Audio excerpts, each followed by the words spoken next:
Yes, we're joined now by Dana Nuccitelli, who is an environmental scientist and research coordinator for Citizens Climate Lobby. He joins us from Sacramento. Thanks very much for being with us here. First of all, Hurricane Milton's been described as an absolute monster. I mean, the mayor of Tampa going so far as warning residents, saying if you choose to stay in one of those evacuation areas, you are going to die. Can you just give us, first of all, an idea of why this hurricane is so powerful?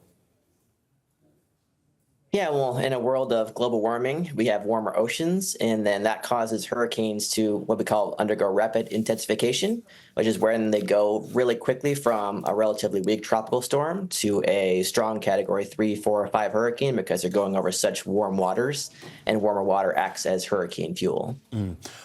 I mean, as you say, much has been made of this remarkable rapid intensification, going from Category 1 storm to 5 so quickly. I mean, can you just give us an idea of how unusual that is and exactly what is driving that? That's the warmer water there right now. Yeah, so for example, Hurricane Helene that just happened was one of the strongest in U.S. history. It's done the second most damage, I believe, in U.S. history, possibly the most damage. We'll have to see how much the costs end up being in terms of property damages and other things. I believe it's the second deadliest storm, because it underwent this rapid intensification to become this giant monster Category 5 hurricane in a really short period of time. Yeah, we've heard warnings for years, if not decades, about the intensity and number of storms increasing because of climate change. I mean, essentially, have we brought this on ourselves? Certainly, we're going to see, as long as the climate keeps warming, we're going to see more intense hurricanes, higher wind speeds, also more moisture, more precipitation falling, causing more flooding. Also, because we have higher sea levels as a result of global warming, the storm surge from these hurricanes, both because of the wind speeds being larger and the sea levels being higher, it brings more water onto land and causes flooding further inland and greater flooding. So there are definitely a number of different ways that climate change is intensifying the damage done by these hurricanes. Is this all happening much faster than climate scientists predicted?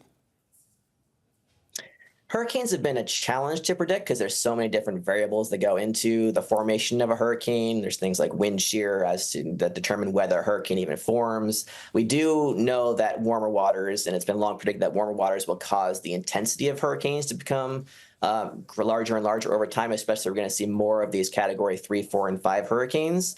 So that's generally been expected, but yeah, it's definitely a challenge to predict something as complex and complicated as a hurricane. Yeah, I mean, we talk about the scale and intensity of these storms ramping up. I mean, is there anything that we can do at this stage to put a stop to this, or is this something that we're just going to have to get used to and live with?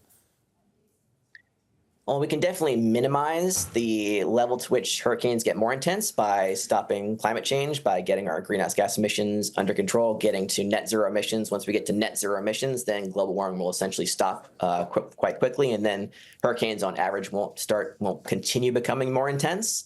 So that's kind of our goal, is to get to that net zero level where we can get global warming under control and then get the associated impacts under control as well. Do you have any hope of that actually happening, though?